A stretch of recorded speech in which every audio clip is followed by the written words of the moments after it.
Hi everyone, welcome back to Krakow CAT. Before giving up, if you haven't started preparing for CAT 2026 yet, there's a good chance you're thinking one of these things. Everyone else started months ago.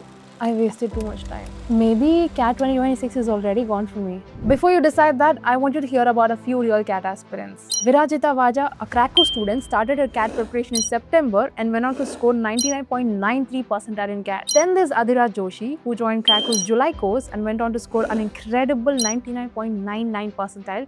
Then we have Mohit Dalmia, scored 99.6 percentile, and he says he was able to achieve that with roughly 3 months of focused preparation. So no, I'm not going to tell you that starting late doesn't matter. It does. What I'm telling you is that starting late and starting intelligently are very different things. And if you're watching this in August, CAT 2026 is scheduled for November 29, you still have more than 100 days left. That's enough time to make a massive difference. But only if you stop thinking about the time you've lost and start using the time you still have. Guys, before we move on, if you want content like this to reach you on time, then you need to subscribe and hit the bell icon. First of all, don't try to finish CAT. The first mistake late starters make is opening the CAT syllabus and immediately panicking. Arithmetic, algebra, geometry, RC, parasummaries, LR sets, DI sets. You're trying to learn everything at once. Don't. Your objective is not to put a tick beside every topic in the syllabus. Your objective is to maximize your CAT score in the time available. Start with a diagnostic test or a previous year CAT paper. Don't worry about the score. Now the next step is to prioritize the 3 sections correctly. Let's talk section by section. First of all, QA. If you're starting quant now, start with arithmetic and algebra and build your fundamentals properly. Percentages, ratios, averages, PNL, time, speed, distance, time and work. Get comfortable with these topics and then move to CAT level questions. Once your basics improve, expand into other areas depending on your strength. And remember, CAT Quant isn't about solving every question. It's about identifying the questions you can solve correctly and efficiently. DILR, for DILR, there's no magic formula book that you can memorize. You improve by solving sets. Start with 2 good sets every day. Initially, even if one set takes you 30 to 40 minutes, that's okay. Don't just see the solution and move on. Ask yourself, what clue did I miss? What representation would have made this easier? With regular practice, you'll slowly begin recognizing familiar structures. For VRC, especially RC, consistency matters more than one massive study session every Sunday. Read and solve RCs daily. Start with 1 or 2 passages and focus on understanding. What is the author's main argument? Why was a particular example included?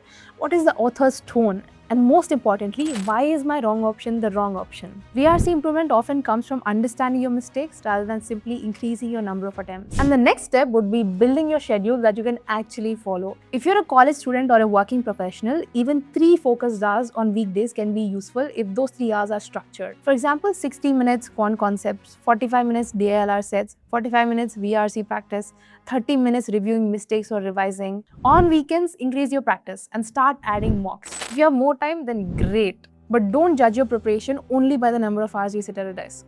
Judge it by what you completed and what you learned. I think this is also where a structured plan can help. Krakow's CAT Crash Course is built around this idea, giving you a clear preparation path for the remaining days instead of forcing you to spend 100 hours figuring out what to study next. The next step would be starting your mocks. Start your mocks before you feel ready. A lot of students say, I'll finish my syllabus first and then I'll start mocks. That day keeps getting postponed. Don't wait. Take an initial mock to establish your baseline. Then gradually make mocks a regular part of your preparation. And again, if you have never taken a proper CAT mock before, you can start with Krakow's 3 free mocks. Take the first one now and analyze it properly. Then use the remaining mocks to see whether the changes you're making in your preparation are actually improving your performance. And when you get a low score, and at some point you probably will, don't treat it as a prediction of your CAT percentile. Treat it as a report. Suppose your quant score is low because you selected difficult questions, because you panicked and wasted 10 minutes on one problem.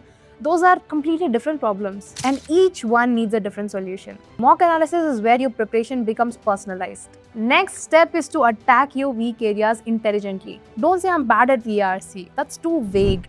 Find the actual problem. Maybe your RC accuracy is fine but your parasummary is hurting you.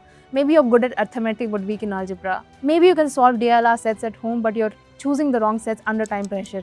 Identify the smallest problem. Work on it. Test yourself again. Track whether it improved. Keep a simple error log. Do this for the next 100 days and you'll be surprised by the results. And finally, I want you to remember one thing. You cannot change the fact that someone else started CAT preparation in January, March or May. Let them. Their preparation has nothing to do with your exam.